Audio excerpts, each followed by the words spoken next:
Hello darlings, welcome to My Beauty. Today we are doing a strawberry pomegranate summer salad. We're going to start off cutting up our veggies and our fruits. We got a cucumber, avocado, and strawberry. We're going to set that to the side, get you a bowl, and put in your greens. Whatever greens you have. I have a spring mix here, and you can add in some spinach, whatever you want.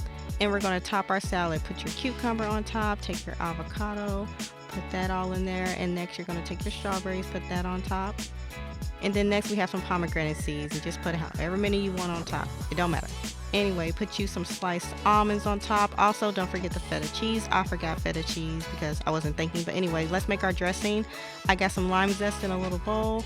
We're going to squeeze our lime juice in there, a whole lime with about 2 teaspoons of agave syrup. Stir that all up until it's well combined. It might take a little bit. Next, we're going to add in some salt and some pepper. I know it sounds a little weird, but trust me, it's good, you guys. Mix that all up until it's well combined. Next, you're going to take you some fresh mint, put that as a garnish, or you can put this on top, however you choose. Anyway, take that wonderful dressing we just made and drizzle that all on top, as much or as little as you like. And there you have it. That is your strawberry pomegranate summer salad. Thanks so much for watching, guys. Love you.